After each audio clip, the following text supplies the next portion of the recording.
결혼은 사랑으로 시작했어요. 적어도 저는 그렇게 믿었죠. 지훈 오빠와는 회사에서 만났습니다. 같은 프로젝트 팀이었고 처음엔 말도 잘 안 섞었지만 점점 서로를 알게 되면서 마음이 가는 건 막을 수 없더라고요. 그 사람은 따뜻했어요. 배려심 깊고 말투도 부드럽고 무엇보다도 저를 있는 그대로 존중해주는 사람이라고 생각했죠. 그래서 결혼을 결심한 것도 망설임은 없었어요. 물론 양가 부모님을 인사드릴 때는 긴장됐지만 그건 누구나 겪는 과정이라고 생각했죠. 하지만 시작부터 뭔가 이상했어요. 정확히 말하면 시어머니의 시선이 처음부터 저를 환영하지 않는 듯했죠. 처음 인사드리러 갔을 때 제가 인사를 드리자 시어머니는 웃지 않았어요. 그저 고개만 끄덕였고 직장은 어디 다녀요? 요리는 할 줄 알아요? 이런 질문들이 이어졌어요. 제 성격, 제 가치관엔 관심도 없었고 그저 제가 며느리로서 괜찮은지 확인하려는 면접 같았던 시간이었죠. 그땐 몰랐어요. 그게 시작일 뿐이라는 걸요. 결혼 준비를 하면서도 시어머니는 모든 걸 본인이 정하셨어요. 웨딩홀부터 식메뉴, 저의 드레스 스타일까지. 이건 우리 집 체면이 걸린 일이니까 내가 알아서 할게. 그 한마디에 저는 아무 말도 못했습니다. 지훈 오빠에게 조심스레 말했어요. 오빠, 나도 신부인데 나의 의견도 조금은 들어줬으면 해. 하지만 오빠는 웃으며 말했죠. 엄마가 원래 좀 강한 스타일이야. 그냥 기분 나쁘게 듣지 말고 너무 신경 쓰지 마. 그 순간 저는 깨달았어요. 이 결혼은 단지 두 사람의 이야기가 아니라 그 사람의 가족 전체가 얽힌 하나의 구조 안에 들어가는 일이라는 걸요. 결혼식 당일, 저는 예쁜 드레스를 입었지만 거울을 보며 속으로 되뇌었어요. 이 결혼이 내 인생의 행복이 될 수 있을까? 결혼 후 저는 시댁 근처에서 살게 됐어요. 시어머니는 거의 매일같이 집에 들르셨고 심지어 문 열고 들어오실 때 노크도 하지 않으셨어요. 우리 지훈, 아침은 챙겨줬어? 지훈이 입맛은 이런 반찬 안 좋아해. 다시 만들어야겠네. 애는 언제 가질 거야? 나도 손주 보고 싶다. 저는 하루하루 숨이 막혔습니다. 무엇보다 슬펐던 건 그 사람, 지훈 오빠의 반응이었어요. 제가 아무리 속상해해도 엄마가 그런 뜻은 아니야. 그냥 네가 좀 이해해줘. 엄마랑 잘 지내야 나도 편하잖아. 그 말뿐이었죠. 제가 울며 말했어요. 오빠는 나 편은 안 들어줄 거야? 하지만 돌아온 대답은 나는 엄마, 아들이기도 해. 그 순간 제 마음은 무너졌습니다. 사랑해서 결혼한 사람이었는데 그 사람의 인생 1순위는 여전히 엄마였고 저는 그저 그 옆에 서 있는 타인이었죠. 그날 이후로 저는 깨닫기 시작했어요. 이 결혼 속에서 나는 어쩌면 가족이 아니라 단지 역할만 맡은 외부인일지도 모른다고요. 결혼은 사랑으로 시작했어요. 적어도 저는 그렇게 믿었죠. 지훈 오빠와는 회사에서 만났습니다. 같은 프로젝트 팀이었고 처음엔 말도 잘 안 섞었지만 점점 서로를 알게 되면서 마음이 가는 건 막을 수 없더라고요. 그 사람은 따뜻했어요. 배려심 깊고 말투도 부드럽고 무엇보다도 저를 있는 그대로 존중해주는 사람이라고 생각했죠. 그래서 결혼을 결심한 것도 망설임은 없었어요. 물론 양가 부모님을 인사드릴 때는 긴장됐지만 그건 누구나 겪는 과정이라고 생각했죠. 하지만 시작부터 뭔가 이상했어요. 정확히 말하면 시어머니의 시선이 처음부터 저를 환영하지 않는 듯했죠. 처음 인사드리러 갔을 때 제가 인사를 드리자 시어머니는 웃지 않았어요. 그저 고개만 끄덕였고 직장은 어디 다녀요? 요리는 할 줄 알아요? 이런 질문들이 이어졌어요. 제 성격, 제 가치관엔 관심도 없었고 그저 제가 며느리로서 괜찮은지 확인하려는 면접 같았던 시간이었죠. 그땐 몰랐어요. 그게 시작일 뿐이라는 걸요. 결혼 준비를 하면서도 시어머니는 모든 걸 본인이 정하셨어요. 웨딩홀부터 식메뉴, 저의 드레스 스타일까지. 이건 우리 집 체면이 걸린 일이니까 내가 알아서 할게. 그 한마디에 저는 아무 말도 못했습니다. 지훈 오빠에게 조심스레 말했어요. 오빠, 나도 신부인데 나의 의견도 조금은 들어줬으면 해. 하지만 오빠는 웃으며 말했죠. 엄마가 원래 좀 강한 스타일이야. 그냥 기분 나쁘게 듣지 말고 너무 신경 쓰지 마. 그 순간 저는 깨달았어요. 이 결혼은 단지 두 사람의 이야기가 아니라 그 사람의 가족 전체가 얽힌 하나의 구조 안에 들어가는 일이라는 걸요. 결혼식 당일. 저는 예쁜 드레스를 입었지만 거울을 보며 속으로 되뇌었어요. 이 결혼이 내 인생의 행복이 될 수 있을까? 결혼 후 저는 시댁 근처에서 살게 됐어요. 시어머니는 거의 매일 같이 집에 들르셨고 심지어 문 열고 들어오실 때 노크도 하지 않으셨어요. 우리 지훈, 아침은 챙겨줬어? 지훈이 입맛은 이런 반찬 안 좋아해. 다시 만들어야겠네. 애는 언제 가질 거야? 나도 손주 보고 싶다. 저는 하루하루 숨이 막혔습니다. 무엇보다 슬펐던 건 그 사람, 지훈 오빠의 반응이었어요. 제가 아무리 속상해해도 엄마가 그런 뜻은 아니야. 그냥 네가 좀 이해해줘. 엄마랑 잘 지내야 나도 편하잖아. 그 말뿐이었죠. 제가 울며 말했어요. 오빠는 나 편은 안 들어줄 거야? 하지만 돌아온 대답은 나는 엄마 아들이기도 해. 그 순간 제 마음은 무너졌습니다. 사랑해서 결혼한 사람이었는데 그 사람의 인생 1순위는 여전히 엄마였고 저는 그저 그 옆에 서 있는 타인이었죠. 그날 이후로 저는 깨닫기 시작했어요. 이 결혼 속에서 나는 어쩌면 가족이 아니라 단지 역할만 맡은 외부인일지도 모른다고요. 결혼 후 몇 달은 그야말로 적응기였습니다. 직장 일도 계속하고 있었고 신혼이라 서로에게 익숙해지기 위해 노력했죠. 하지만 문제는 우리 둘만의 삶이라는 게 존재하지 않는다는 것이었습니다. 시어머니는 자주 전화를 하셨어요. 지훈이는 밥 잘 챙겨 먹고 있니? 오늘은 뭐 해줬니? 너무 늦게 퇴근하지 말고 지훈이 먼저 챙겨야지. 전화를 안 받으면 문자가 연속으로 오고 그마저도 씹히면 직접 집에 오셨어요.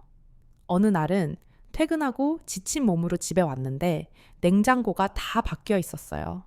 제가 주말에 정리해 놓은 반찬은 다 버려져 있었고 시어머니가 직접 만든 음식들로 가득 차 있었어요. 내가 일부러 와서 해놨어. 너 바쁘다며? 이 정도는 내가 도와줄 수 있잖니. 그 말에 웃으며 감사하긴 했지만 제 안에서는 뭔가 자꾸 무너져 내렸어요. 나의 공간, 나의 생활이 더는 내 것이 아니란 느낌. 그런 날이 반복될수록 저는 점점 무력감에 빠졌어요. 밥을 해도 지훈이 입맛은 그거 아니야. 청소를 해도 이런 데는 이렇게 닦는 거야. 심지어 제 옷차림까지 지적하시더군요. 며느리가 그렇게 후줄근하게 입고 다녀서야 체면이 안 서잖니.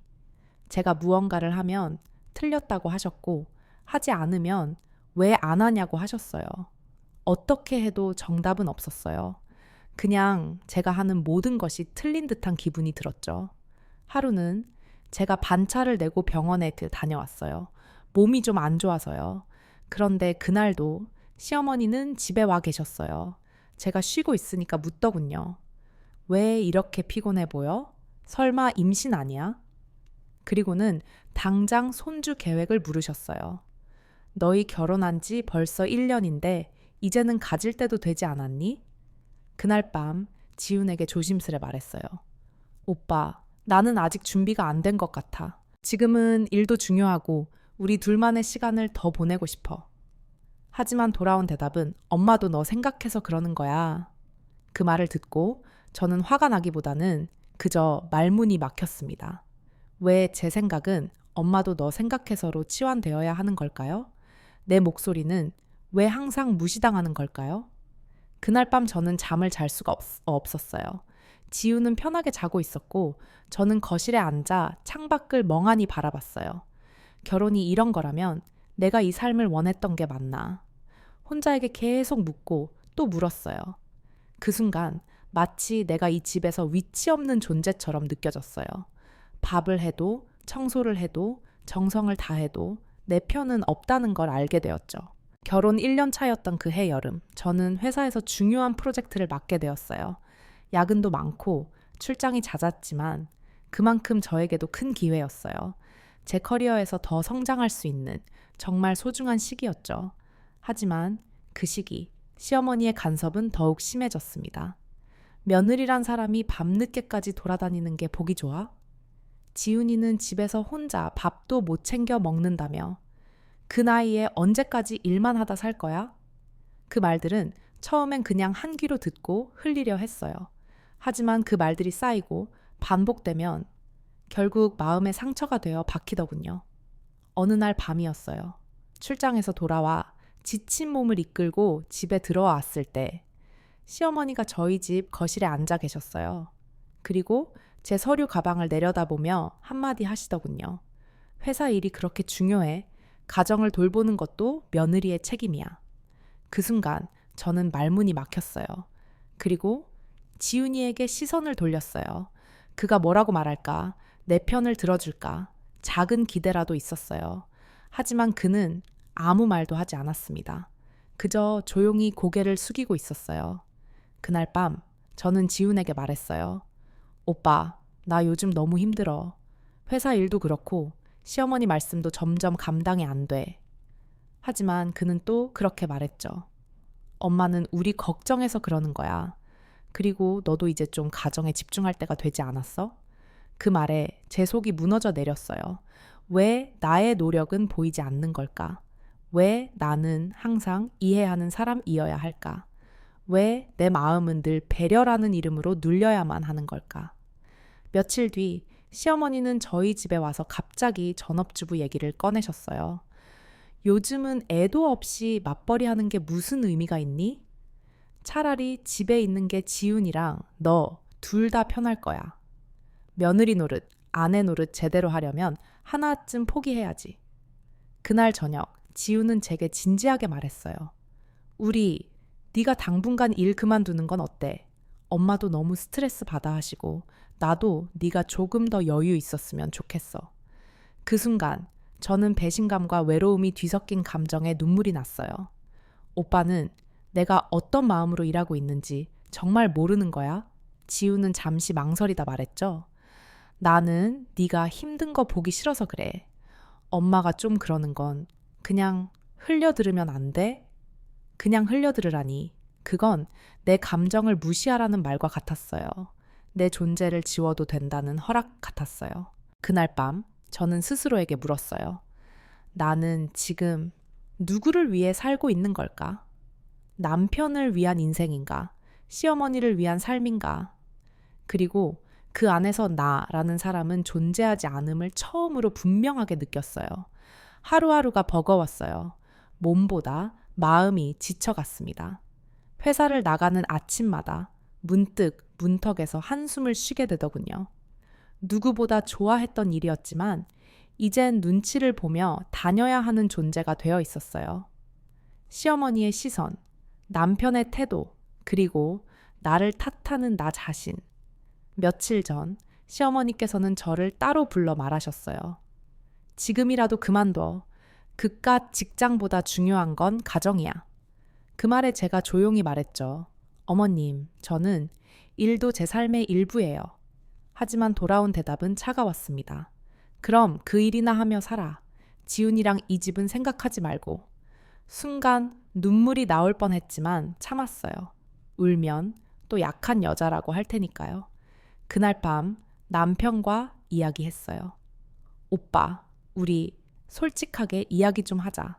나는 지금 점점 지워지고 있어. 이 집에서, 우리 사이에서 내가 없어지는 기분이 들어. 남편은 한참을 침묵했어요. 그리고 말했죠. 나는 엄마한테 너무 많이 기대서 그런 것 같아. 하지만 너도 조금만 더 이해해주면 안 될까? 그 말에 또다시 무너졌어요. 왜 이해하고 참고 맞춰야 하는 건 늘 나일까? 그날 이후 저는 점점 말이 없어졌습니다. 침묵하는 게 더 이상 상처받지 않는 방법이라는 걸 알게 되었으니까요. 주말이 되었고 시댁에 인사드리러 가는 날이었어요. 가방을 싸며 속이 계속 울렁거렸어요. 가면 또 어떤 말을 들을까? 무슨 표정으로 앉아 있어야 할까? 식사 자리에 앉자마자 시어머니는 또다시 말을 꺼내셨습니다. 우리 예전 며느리 후보는 정말 싹싹하고 말도 잘 들었는데 그 말은 명백한 비교였죠. 남편은 아무 말 없이 밥만 먹고 있었고 저는 젓가락을 내려놨어요. 어머님, 그만해주세요. 제가 조용히 말하자 시어머니는 눈을 부릅뜨고 말했어요. 뭐가 그만이야? 너는 말을 해도 싸가지가 없어. 그 순간 저는 고개를 떨구었고 남편은 그냥 숟가락만 쥔 채였습니다. 이 사람은 끝까지 내 편이 되어주지 않는구나. 그 현실이 가슴 깊이 박혔어요. 집으로 돌아오는 길, 차 안은 무겁고 조용했어요. 저는 창밖을 보며 말했어요. 오빠는 내가 이런 말을 들을 때 왜 아무 말도 안 해? 남편은 짜증 섞인 목소리로 말했어요. 그냥 좀 넘기면 안 돼? 엄마 말에 일일이 반응하면 피곤해져. 그 말에 내 마음은 조용히 꺼져버렸어요. 나는 이 결혼에서 너무 외롭다는 걸 처음으로 인정했어요. 그날 이후로 제 안에서 무언가가 바뀌기 시작했어요. 아니, 이미 오래전부터 조금씩 금이 가고 있었는지도 모르겠어요. 사랑해서 결혼했는데 왜 이렇게 외로울까요? 가정을 이루었는데 왜 나는 늘 혼자인 기분일까요? 퇴근 후 집에 돌아오면 낯선 공기 속에 저 혼자만 있는 것 같았어요. 지우는 여전히 따뜻했지만 그 따뜻함은 가족 안에서의 나가 아닌 그저 남편의 아내라는 형식 속에서만 존재했어요. 며칠 후 시어머니께서 갑자기 우리 집에 오셨어요. 그리고 제가 소파에 앉아 있는 모습을 보자마자 말씀하셨어요. 요즘은 아주 편하게 살고 있네. 일은 핑계고 게으름만 늘어가는 것 같아. 그 말에 저는 조용히 대답했어요.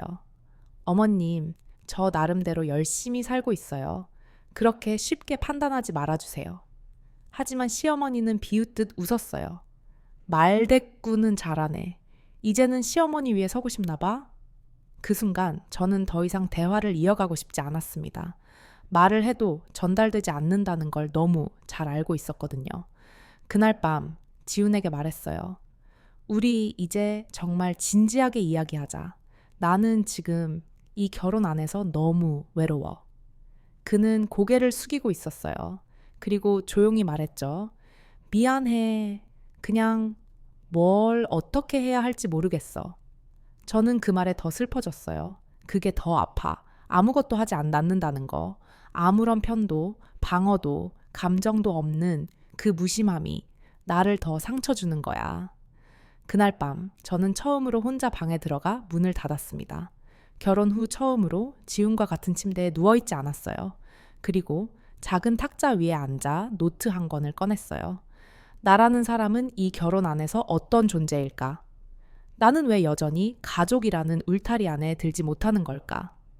저는 하나하나 써내려갔어요. 마치 제 존재를 확인하고 싶은 듯이요.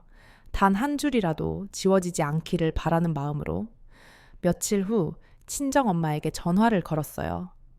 엄마, 나 요즘 그냥 하루하루가 너무 숨막혀. 엄마는 다정한 목소리로 말했어요. 우리 딸 그런 말도 못하고 있었니? 그 말에 저는 울음을 터뜨리고 말았어요. 그 순간 깨달았어요.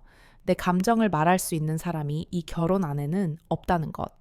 그건 아무리 가족이라 불러도 가족이 아닌 관계라는 걸 보여주는 신호 같았어요. 그날 밤 저는 조용히 결심했어요. 이대로는 안 되겠다. 무엇이든 바꿔야 한다. 그리고 처음으로 나를 위한 선택을 마음속에 그리기 시작했어요. 그날 밤 불 꺼진 방 안에서 저는 오래도록 깨어 있었어요. 지훈의 숨소리는 잔잔했지만 제 마음은 거센 파도처럼 뒤흔들리고 있었어요. 계속 이렇게 살아도 괜찮을까? 참고, 이해하고, 기다리는 삶, 그 끝에는 과연 뭐가 남을까?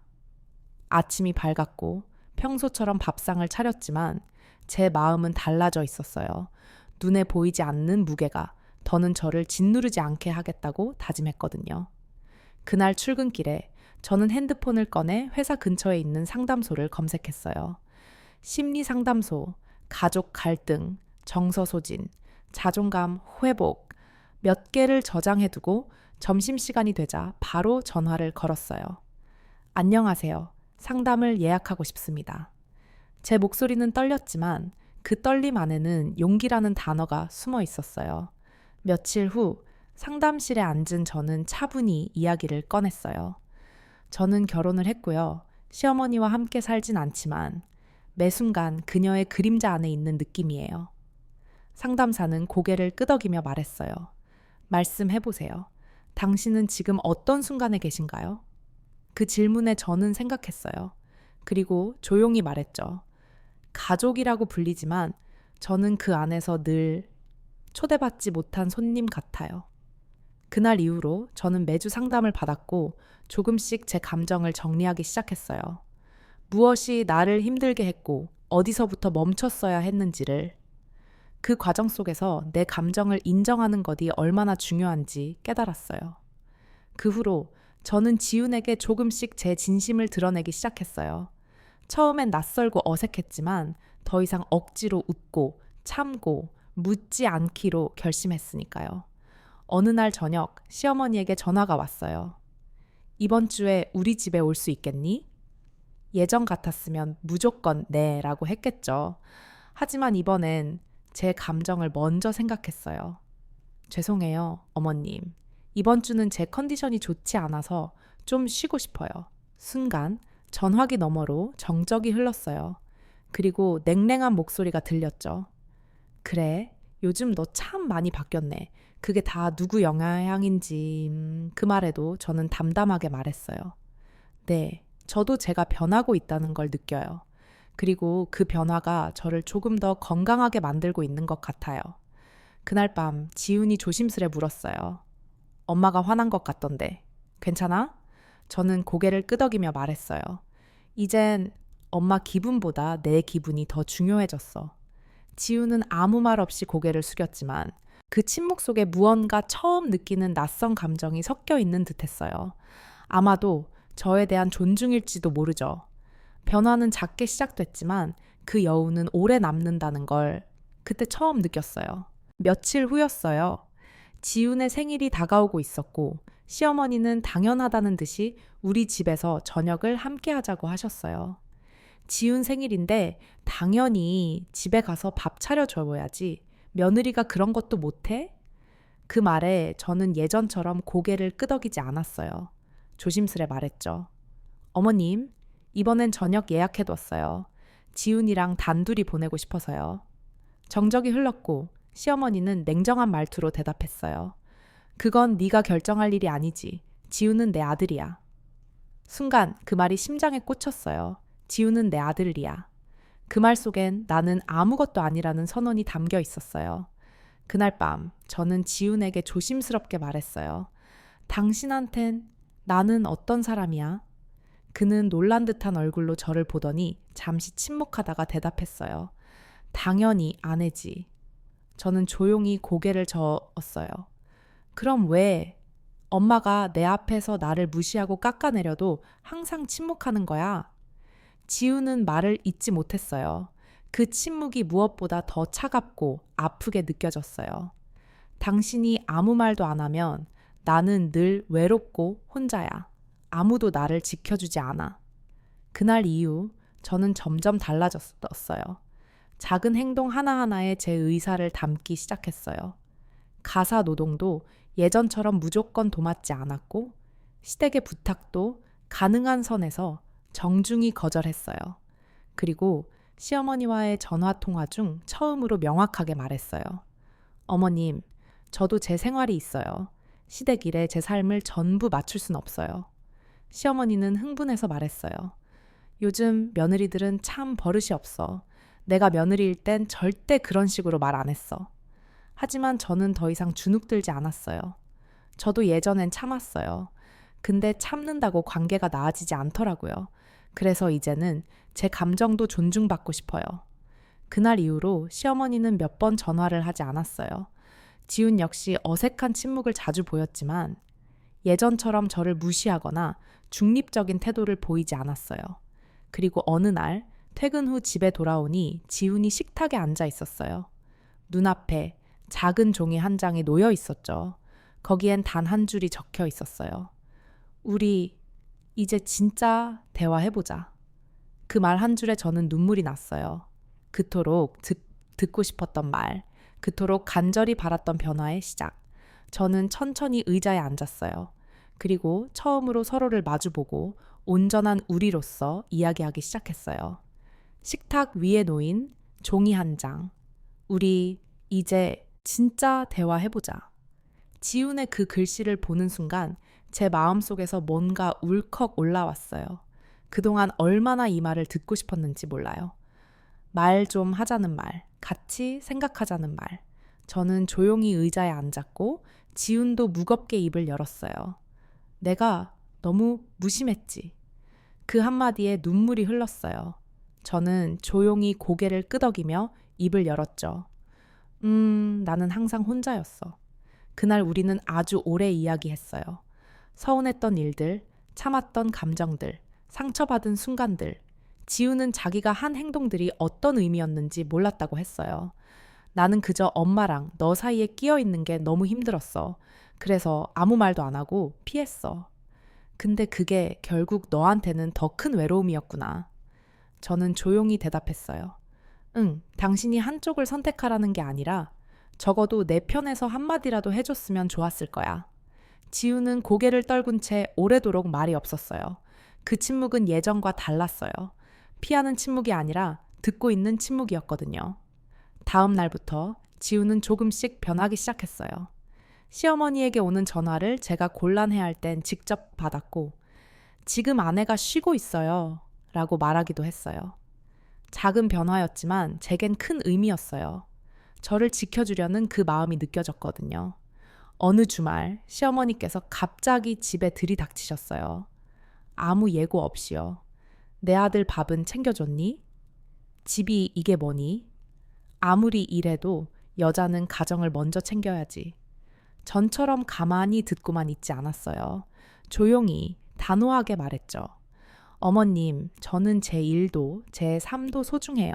지훈 씨와 저 둘이 같이 만들어가는 집이에요.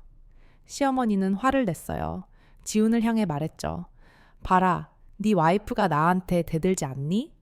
그때 지훈이 처음으로 말했어요. 엄마, 이젠 좀 그만해. 그 말에 시어머니의 얼굴이 굳었어요. 뭐, 너까지 나한테 그러는 거야? 하지만 지훈은 조용히 말했어요. 엄마도 내 가족이고 지연이도 내 가족이야. 근데 지금 엄마는 지연이를 너무 무시하고 있어. 그 순간 제 눈에 눈물이 고였어요. 처음이었어요. 지훈이 제 편이 되어준 건. 시어머니는 화가 나서 말도 없이 나가버리셨어요. 그 문이 닫히는 소리를 들으며 저는 조용히 지훈을 바라봤어요. 고마워. 지훈은 고개를 끄덕이며 말했어요. 늦어서 미안해. 그날 밤 우리는 말없이 나란히 앉아 차를 마셨어요. 말은 없었지만 그 침묵은 이해와 연결의 침묵이었어요. 며칠 동안 시어머니는 연락이 없었어요. 그런데 그 평온함은 오래가지 않았어요. 일요일 오후 예고도 없이 시어머니가 집으로 찾아오셨어요. 문을 열자마자 그 분노는 느껴졌어요. 네가 감히 지훈이를 빼앗았다는 게 이제야 실감나네. 그 말에 제 다리가 순간 굳었어요. 저는 아무 말도 하지 않았어요. 시어머니는 거침없이 말했어요. 나는 너한테 우리 집안 며느리로서 최선을 바랐을 뿐이야. 근데 넌 계속 날 무시하고 지훈까지 내 손에서 빼앗아가. 그 순간 지훈이 거실로 나왔어요. 엄마, 그만해. 제발. 시어머니는 지훈을 향해 소리쳤어요. 내가 너 어떻게 키웠는데 네가 그렇게 말하면 엄마로서 너무 비참하잖아. 지훈은 고개를 떨구고 말했어요. 엄마는 엄마의 방식대로 사랑하셨겠지. 근데 이젠 나도 내가 만든 가정을 지켜야 해. 시어머니의 표정은 분노와 서운함으로 뒤엉켰고 그녀는 갑자기 제 쪽으로 몸을 돌렸어요. 너 우리 가정을 망가뜨린 여자야. 그 말이 마치 칼처럼 가슴에 꽂혔어요. 저는 조용히 대답했어요. 어머님, 저는 누구도 빼앗지 않았어요. 단지 이 가정에서 존중받고 싶었을 뿐이에요. 시어머니는 마지막으로 한마디를 남기고 집을 나갔어요. 네가 끝까지 고집부리면 그 대가를 치르게 될 거야. 그 문이 닫히는 소리가 유난히 무겁게 느껴졌어요. 그날 밤 지우는 말없이 앉아 있었고 저는 조용히 물었어요. 지훈아, 우리 정말 이대로 괜찮을까? 그는 말없이 고개를 떨군 채 잠시 후 말했어요. 엄마가 달라지긴 어려울 거야. 근데 나는 더는 너를 울게 하고 싶지 않아. 저는 그 말을 들으며 속으로 울고 있었어요. 지훈의 말에는 진심이 담겨 있었지만 그와 동시에 무력감도 느껴졌어요. 그날 밤 잠들지 못하고 뒤척이며 저는 처음으로 혼자만의 선택을 고민하기 시작했어요. 이 관계 속에서 나는 계속 살아갈 수 있을까? 다음 날 저는 조용히 노트북을 켜고 이혼 상담이라는 단어를 검색했어요. 그러다 문득 거실에 있는 지훈의 얼굴이 떠올랐어요. 처음 만났을 때 제게 미소 지어주던 그 눈빛, 그리고 결혼식 날 내가 평생 널 지켜줄게 라고 속삭이던 그의 목소리도요. 그 모든 게 지금은 희미해져 있었어요.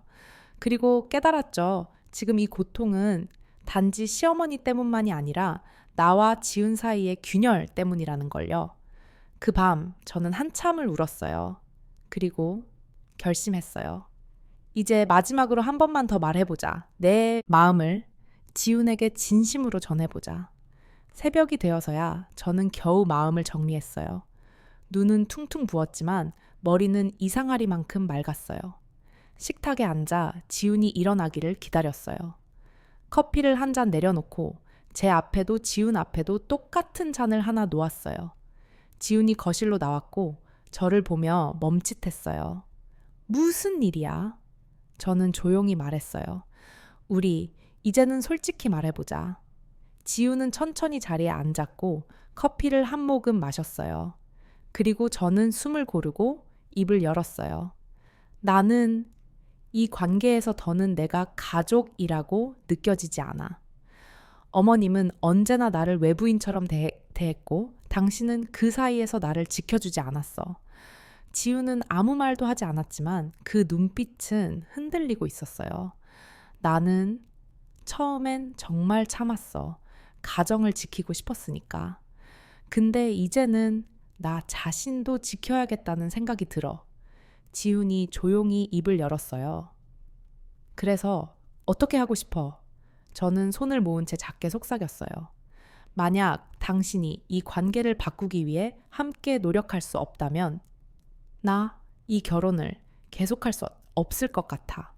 순간 거실이 정적에 휩싸였어요. 지우는 한참을 말없이 있다가 손을 이마에 얹고 말했어요. 미안해. 나는 항상 엄마와 너 사이에서 중립이 최선이라고 생각했어. 근데 그게 가장 비겁한 선택이었단 걸 이제야 알아. 저는 그 말에 눈물이 또 고였어요. 그냥 내가 외롭지 않았으면 했어. 지우는 제 손을 살며시 잡았어요. 지연아, 나한테 마지막 기회를 줄 수 있을까? 엄마와도 다시 솔직하게 이야기해볼게. 그리고 너랑 진짜 처음부터 다시 시작하고 싶어. 그 말에 저는 고개를 끄덕였어요. 아직 상처는 깊지만 그래도 한 번쯤은 믿어보고 싶었어요. 며칠 후 지우는 시어머니를 집으로 불렀어요. 예전 같았으면 두려웠겠지만 그날 저는 담담하게 그 자리에 앉았어요. 시어머니는 제 얼굴을 보자마자 불편한 기색을 숨기지 않았지만 지훈이 먼저 입을 열었어요. 엄마, 이제 지연이랑의 관계에서 더 이상 상처 주는 말을 하지 말아줘. 엄마가 내 엄마인 것처럼 지연도 내 인생의 가족이야. 그걸 받아들이지 못하겠다면 우리 가족이 유지되긴 어려워. 시어머니는 얼굴이 굳어졌지만 아무 말도 하지 않았어요. 그 침묵은 부정도 긍정도 아니었지만 변화의 시작처럼 느껴졌어요. 그날 밤 지훈과 나는 긴 대화를 나누었어요. 감정이 식지 않도록, 억울함이 쌓이지 않도록 서로의 마음을 조금 더 자주 들여다보기로 했어요. 그리고 처음으로 서로의 손을 꼭 잡은 채 잠이 들었어요. 오랜만에 편안한 숨소리가 방 안을 채웠어요. 물론 앞으로도 갈등은 있겠죠. 하지만 이제는 더 이상 혼자가 아니니까요.